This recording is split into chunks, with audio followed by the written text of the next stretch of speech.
School bullies torment the quiet new kid, unaware he's a combat-trained military prodigy. Jason Campbell hunched his shoulders as he navigated the crowded hallway of Westlake High School. At 15, he stood just 5'6", with a slightly chubby build that made him an instant target. His oversized glasses slipped down his nose as he clutched his books tightly against his chest, eyes fixed on the scuffed linoleum floor. 3 weeks at this new school, and he'd already mapped out the safest routes between classes, though safe was a relative term these days. "Hey, math boy, calculated how many friends you don't have yet?" The voice boomed down the hallway, causing nearby conversations to halt. Jackson Reeves, Westlake's star quarterback and self-appointed king of the junior class, leaned against a row of lockers with his two constant companions, Derek Walsh and Tyler Simmons, flanking him like loyal henchmen. Jason kept walking, quickening his pace slightly. "Just get to biology, just get to biology." The mantra repeated in his head as he had trained himself to do. Do not engage.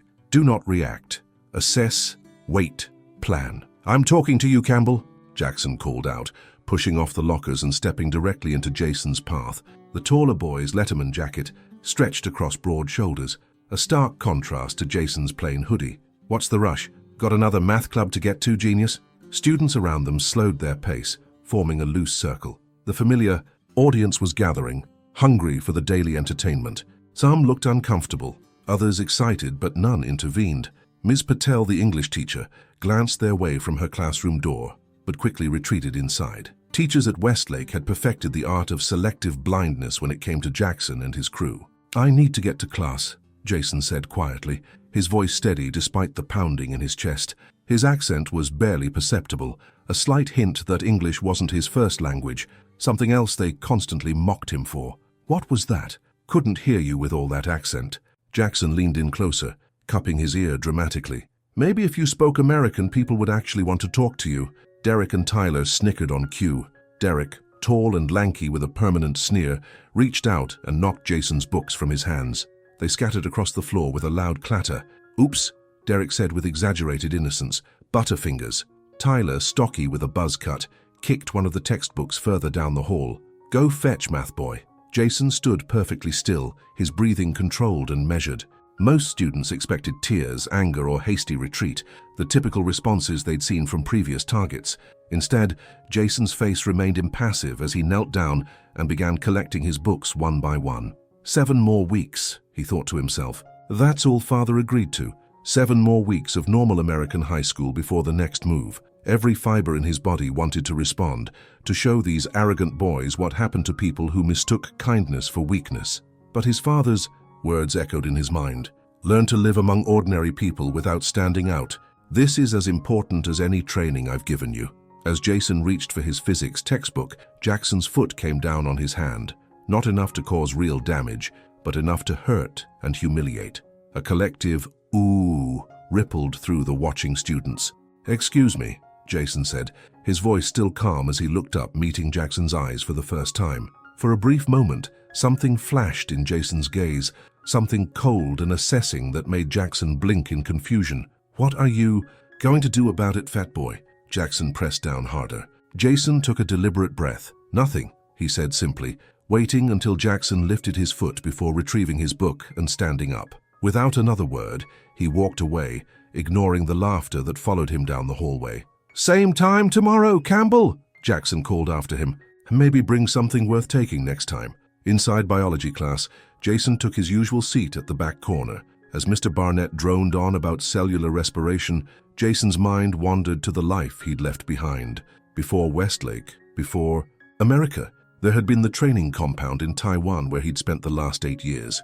Before that, Singapore. Before that, Malaysia. His father's work had kept them moving constantly. Work being a carefully chosen word that masked the reality of what Major Campbell actually did for various governments and private military contractors. Training had begun when Jason was 6. Hand-to-hand combat, weapons proficiency, tactical awareness, languages, and, ironically, how to become invisible in plain sight. The best operative is the one no one remembers being. In the room, his father would say. By 13, Jason could disarm an opponent twice his size, speak 5 languages fluently, and hit a target at 500 yards, none of which helped with the brutal social hierarchy of American high school. Jason, The answer, please. Mr. Barnett's voice snapped him back to reality. The Krebs cycle, Jason replied automatically, having absorbed the information despite his wandering mind. One benefit of his training, he never truly stopped paying attention to his surroundings. The days fell into a predictable pattern. Jackson and his friends escalated their torment gradually, from verbal jabs to accidental shoves in the hallway to more deliberate humiliations. They knocked trays from his hands in the cafeteria, left crude notes on his desk, and once locked him in a janitor's closet for an hour. Through it all, Jason maintained his composure, quietly documenting each incident in a small notebook he kept in his pocket. Names, times, witnesses, escalation patterns. If his father had taught him anything, it was thorough intelligence gathering before any operation. 3 other students occupied the fringes of Jason's awareness. Maya Rodriguez, a quiet junior who sat next to him in chemistry and occasionally offered small smiles of sympathy. Kevin Blackwell, a sophomore who had been Jackson's target before Jason arrived and now watched the new dynamic with a mixture of relief and guilt. And then there was Zoe Parker, student council president, and one of the few people who seemed immune to Jackson's social influence. It was Zoe who approached him after a particularly bad incident in the gym locker room, where Tyler had stolen Jason's clothes during shower time, forcing him to wear his damp gym uniform for the rest of the day. "They won't stop, you know," she said, falling into step beside him as he walked home. "Not unless someone makes them." Jason glanced at her, surprised she was talking to him. "I know. So why don't you make them stop? I mean, you don't seem scared exactly, just waiting." A small smile tugged at the corner of Jason's mouth. "What makes you think I could make them stop?" Zoe shrugged. "Just a feeling. You don't carry yourself like a victim." She adjusted her backpack. "My dad's a Marine. He has that same look. Sometimes like you're constantly calculating exits and threats." Jason's steps faltered slightly, the first break in his carefully maintained composure. "Your dad's observant. So am I," Zoe replied. "Whatever you're waiting for or planning, just don't let it go too far, okay? Jackson's a jerk, but I don't plan to hurt anyone." Jason interrupted softly. "I just want to finish the semester in peace." Zoe studied him for a moment longer before nodding. "Okay, just remember, not everyone at Westlake is like them." She turned at the next corner with a small wave, leaving Jason to contemplate how he'd let his guard down enough for someone to see through it. The following week brought a shift in the dynamic. Jackson, perhaps bored with Jason's lack of reaction, decided to escalate dramatically. It began with Jackson accidentally spilling chocolate milk all over Jason's white shirt in the cafeteria, followed by Tyler tripping him as he tried to clean himself up. The crowded lunchroom erupted in laughter as Jason landed hard, now covered in both milk and the remains of his lunch. Something changed in Jason then, not outwardly, but internally. A decision crystallized. This isn't sustainable. His father's voice in his head reminded him to maintain his cover, but another voice, his own, whispered that sometimes a strategic show of force prevented greater conflict later. That afternoon, in the school parking lot, Jackson and his friends were waiting. "Hey, Campbell," Jackson called out, tossing his car keys between his hands. "Need a ride? Oh wait, you probably can't even see over the steering wheel." He laughed at his own joke, while Derek and Tyler moved to either side, creating a loose semicircle around Jason. Jason stopped walking, shifting his backpack slightly. "I need to get home." "What's the rush? Got an online math championship?" Jackson stepped closer, invading Jason's personal space, a calculated intimidation tactic that Jason recognized all too well. "Or maybe your mommy's waiting?" "Oh wait, I forgot. You don't have one." The comment struck deep. Jackson had somehow learned about Jason's mother, who had died when he was 4. The information could only have come from school records or gossip among the administration. The calculated cruelty of using this information made something cold settle in Jason's chest. "Don't talk about my mother," Jason said quietly, a new edge to his voice that made several nearby students look up in surprise. Jackson, sensing he'd finally found a trigger, pressed harder. "What are you going to do about it? Cry to your dead mommy?" The parking lot fell silent. Even Jackson's friends looked uncomfortable with this line of attack, but Jackson, high on finally getting a reaction, didn't notice the subtle shift in Jason's stance. Weight-centered, feet shoulder-width apart, hands loose at his sides.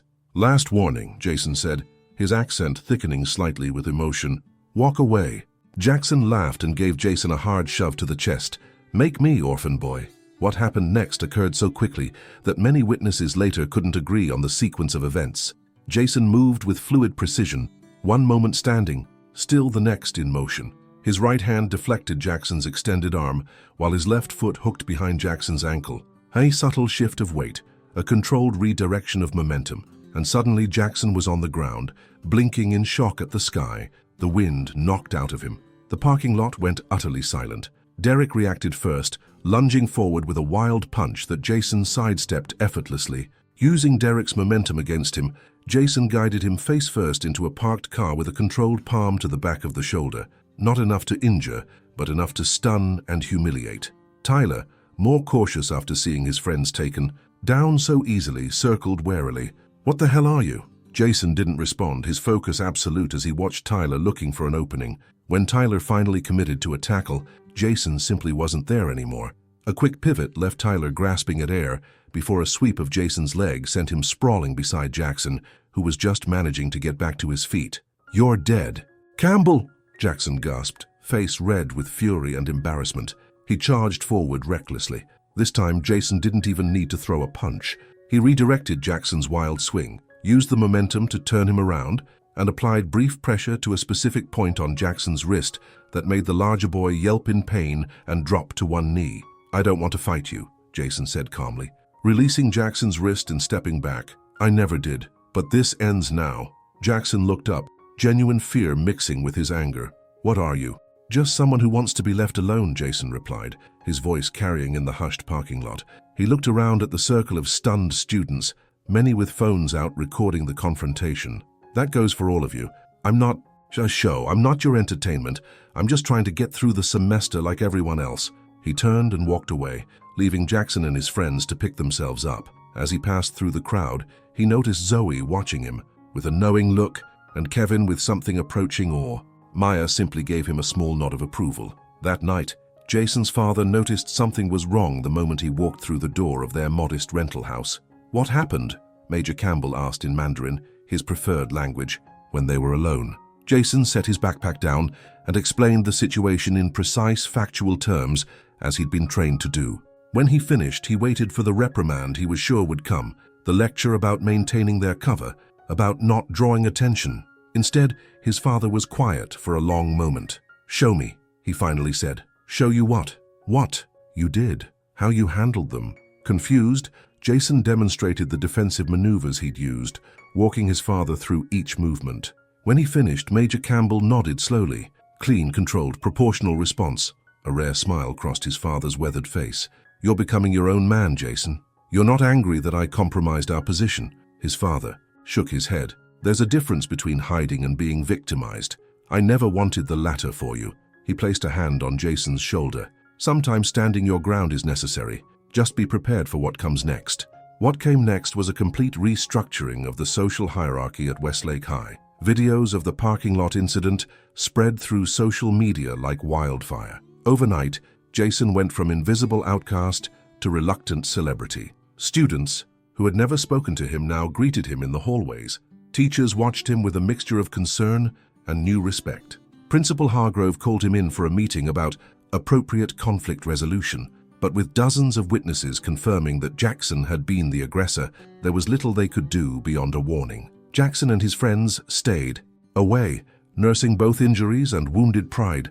Rumors began circulating about Jason, that he was a black belt, that his father was ex-special forces, that he'd been trained by shadowy government agencies.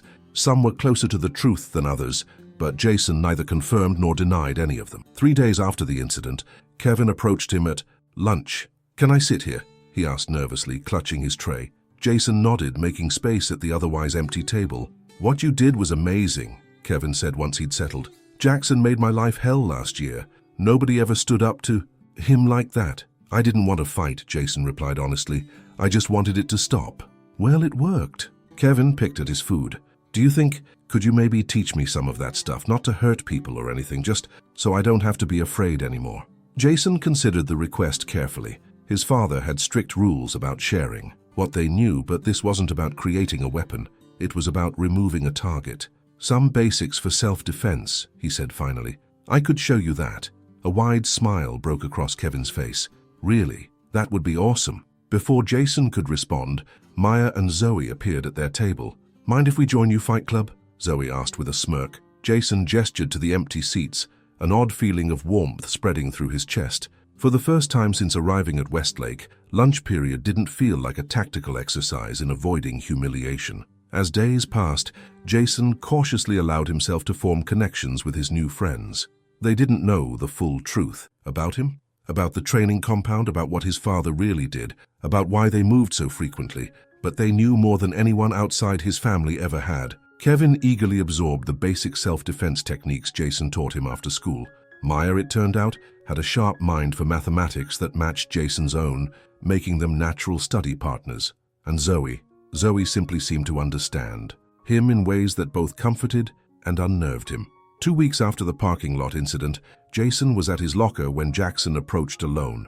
Jason tensed slightly, ready for anything, but something was different about the quarterback. The arrogant swagger was gone, replaced by an uncertain hesitation. "Can we talk?" Jackson asked, glancing nervously over his shoulder. Jason nodded, closing his locker. "Go ahead." "Not here." Jackson nodded toward an empty classroom. After a moment's consideration, Jason followed him inside, positioning himself near the door. Old habits. Jackson paced for a moment before turning to face him. "My dad's making me do this," he began, then stopped himself. "No, that's not true. I mean, he is making me apologize, but I needed to do it anyway." Jason waited silently. "I was a complete jerk to you," Jackson continued, running a hand through his hair. "The stuff about your mom, that was way over the line. I'm used to being the big man around here, you know? And then you show up and you're so different." "Different how?" Jason asked quietly. "I don't know. Like you don't care about any of this. The social stuff. Who's cool, who's not. Like you're just passing through and none of it matters to you." Jackson let out a frustrated sigh. "It pissed me off. Made me feel small. So I tried to make you feel smaller. It was stupid, and I'm sorry." The apology was unexpected. In Jason's experience, people like Jackson didn't apologize. They escalated or retreated, but they didn't admit fault. "I accept your apology," he said carefully. Jackson looked relieved. "So where'd you learn to fight like that? Your dad teach you?" A small smile touched Jason's lips. "Something like that. Think you could show me some moves sometime?" Those were some serious skills. Jason studied him for a moment, assessing the sincerity of the request. "Maybe. We'll see." As they walked out of the classroom, Jackson hesitated again. "Just so you know, Derek and Tyler are still pretty pissed. I told them to back off, but just watch yourself, okay?" Jason nodded. "I always do." The warning proved necessary. While Jackson seemed genuinely contrite, his friends were less willing to accept their new position in the school's pecking order. 3 days later, Jason was walking home when a car screeched to a halt beside him. Derek and Tyler jumped out, along with 2 older boys Jason didn't recognize, probably friends from the neighboring high school. "Think you're tough, Campbell?" Derek spat, his face twisted with anger. "Let's see how you handle a fair fight." Jason set his backpack down slowly, assessing the situation. 4 opponents, at least 2 with the advantage of size and age, uneven ground, no witnesses on the quiet street. This wasn't the controlled environment of the school parking lot with dozens of onlookers.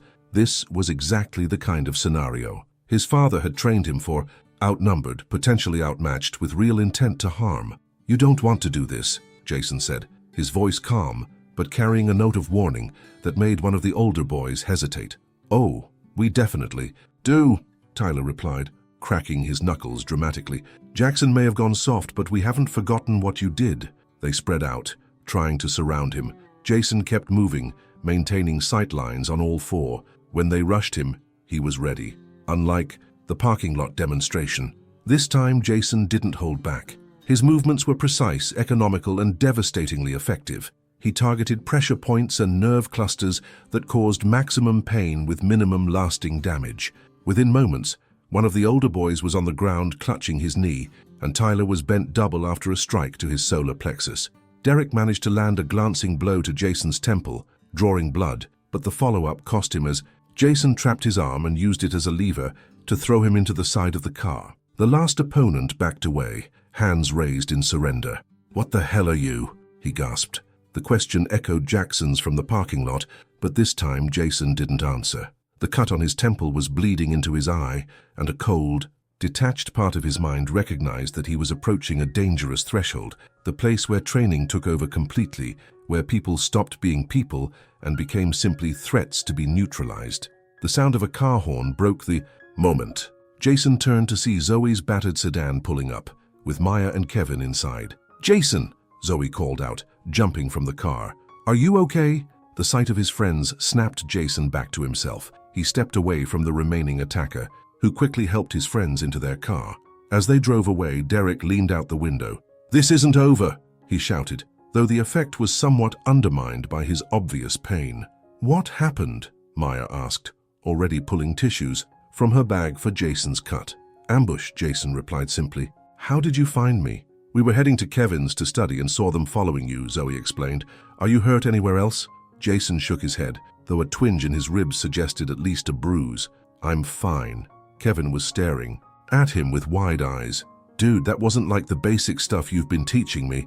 That was like some special forces stuff." Jason didn't respond, accepting the tissues from Maya and pressing them to his temple. The adrenaline was wearing off, leaving him feeling exposed in more ways than one. He'd revealed too much of his training, broken too many of his father's rules. "Look, we should report this," Zoe said. "They assaulted you. That's serious." "No police," Jason said automatically. Then, seeing their surprised expressions, added, "No point making it worse. They got what they came for." "A beating?" Kevin asked incredulously. "Confirmation," Jason corrected. "They needed to know it wasn't a fluke. Now they do." His friends exchanged looks but didn't argue.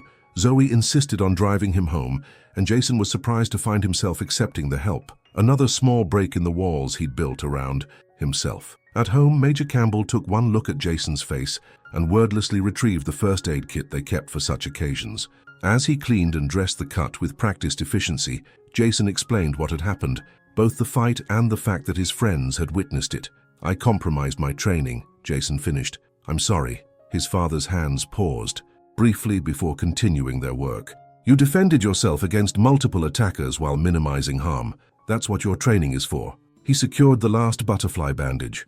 "As for your friends, Isian, perhaps it's time you had some." Jason blinked in surprise. "What about operational security?" A rare smile crossed his father's face. "Jason, we're not on an operation. Yes, my work requires discretion, but you're also a 15-year-old boy. Balance is important." He sat back, examining his handiwork. "Besides, from what you've told me, your Zoe already guessed most of it." "She's not my Zoe," Jason protested, feeling heat rise to his cheeks. His father's smile widened. "Of course not." He grew more serious. "These boys who attacked you, will they escalate further?" Jason considered the question with the tactical assessment he'd been taught. "Unlikely. They've tested me twice and lost both times. Their social standing is already damaged. Further failures would only make it worse." He touched the bandage on his temple. "But I'll stay alert."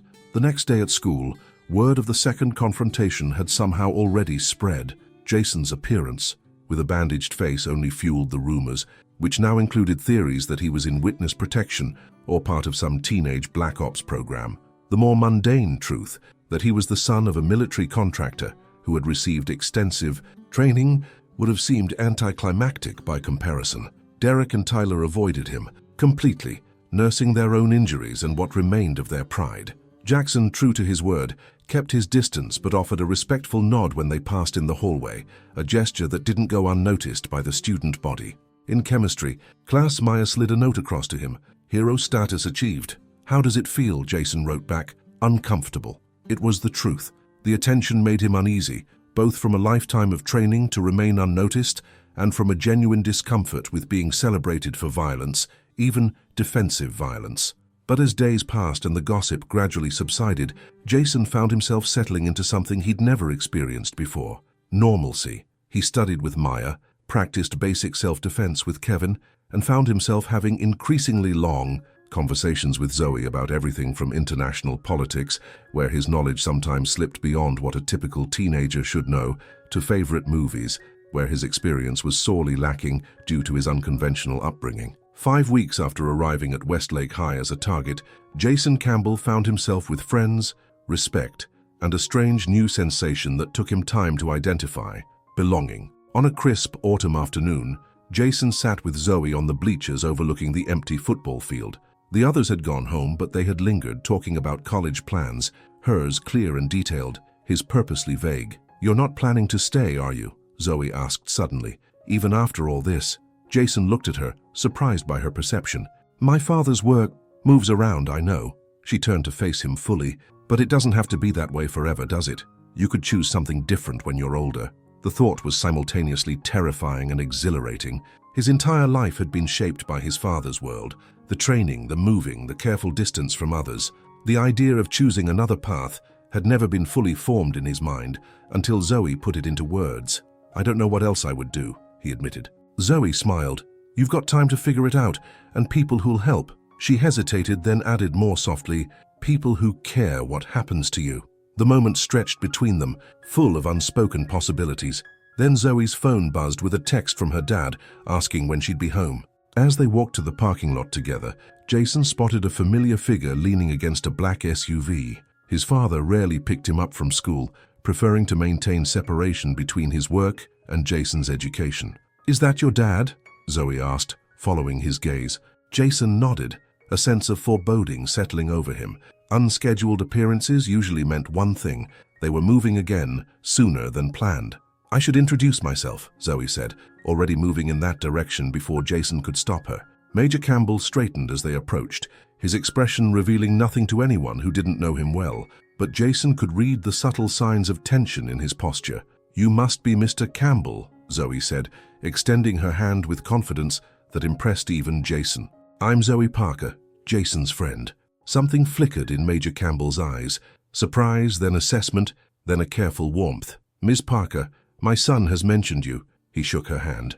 "It's a pleasure to meet someone who has made his adjustment to Westlake easier." "Jason's pretty amazing," Zoe said with a genuineness that made Jason wish the ground would swallow him. "But I should get going. Nice to meet you, Mr. Campbell." She turned to Jason. "See you tomorrow." Jason nodded, not trusting himself to speak. When she was gone, he turned to his father. "We're leaving, aren't we?" Major Campbell studied him for a long moment. "There's a situation that requires my attention. 8 weeks minimum, possibly longer." "Where?" "Germany initially, then potentially Eastern Europe." Jason absorbed this, the familiar process of mentally disengaging from his current life already beginning automatically. "When do we leave?" His father took a deep breath. "That's what I came to discuss with you. There's another option this time." Jason blinked in surprise. "What kind of option?" "You could stay." The words seemed to cost his father something to say. "Your Uncle James is willing to have you for the duration. You'd remain at Westlake, maintain your training regimen, check in with me regularly. When the assignment is complete, we would re-evaluate." Jason stared at his father, struggling to process this unprecedented offer. "You'd go without me? You're 16 in 2 months. Your training is advanced enough that you can protect yourself, as you've demonstrated recently." A ghost of a smile. "And you seem to have found something here worth staying for." The image of his friends flashed through Jason's mind. Maya's quiet intelligence, Kevin's earnest admiration, and Zoe's perceptive understanding. For the first time in his life, he had connections that felt real, that weren't contingent on his father's work or their next move. "Is that what you want?" Jason asked carefully. "For me to stay?" Major Campbell's expression softened. "What I want is for you to have choices I never gave you before. To decide for yourself what kind of life you want to build." He placed a hand on Jason's shoulder. "You've always been exceptional at adapting to my world, Jason. Perhaps it's time I adapted to yours." As they drove home, Jason looked out at the familiar streets of the town he'd been prepared to leave behind, like so many others before it. But now, with the possibility of staying, he saw it differently. Not as a temporary assignment, but as a place where he might actually belong. For a boy who had spent his life learning how to fight, to disappear, to survive in a world of shadows, the most radical choice now lay before him. The chance to simply be a teenager, with friends who saw past his carefully constructed walls, in a school where he had carved out his own place not through violence, but through the courage to finally stand up for himself. The bullies had picked on the wrong kid, that much was certain, but in the end, what they had unwittingly done was force Jason Campbell to reveal not just his hidden strengths, but his capacity for connection, the most powerful weapon of all. If you enjoyed this story, subscribe to the channel to see more stories like this. Click the like button and share your opinion in the comments. And it's not over yet. There's another story like this one playing on your screen right now. Click on it. I'm waiting for you.